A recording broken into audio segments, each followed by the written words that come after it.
How do you know if someone is actually worth listening to? Most people are taking advice from people who have no idea what they are talking about. You cannot take advice from people who have never done anything. The wrong advice from the wrong person at the wrong time could derail your entire life. So, how do you tell who is worth listening to and who isn't? It's very simple.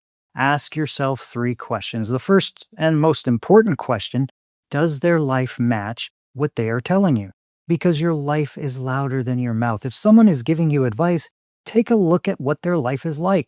Are they happy?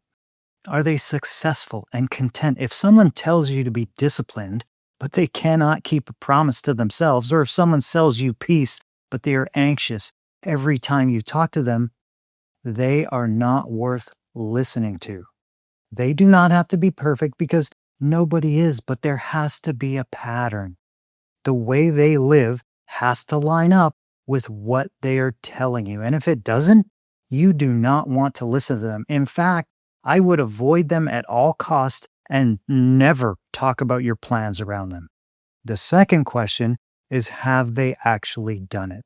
Not read about it, not studied it, actually done it. The world is full of people who can talk about things they have never lived. They sound smart. They sound certain, but they have never been in the fight. I do not take fitness advice from someone who has never been in shape. I do not take money advice from someone who has never made money. And doing it once does not count. Luck looks like skill in the short run.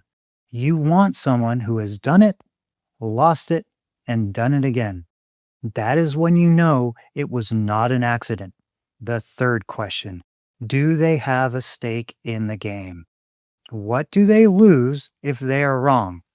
The loudest opinions come from people who aren't going to pay a price if they're wrong. They predict, they advise, they tell you exactly what to do, and if it all falls apart, you are the one who loses everything, and they lose nothing. Before you take anyone's advice, ask yourself, what does this person lose if they are wrong? If the answer is nothing, the advice is worth nothing. Full stop. So here is how you use this. First things first, look at their life. This is always your first indication, and you will start doing it automatically after a little while. If they have a great life, ask yourself if they have done anything and if they have anything to lose. If the answer to both of these questions is no, they are not worth taking advice from. Stop being impressed by people who sound good. Start asking whether they have actually lived it. And always remember, it only takes one day to turn everything around.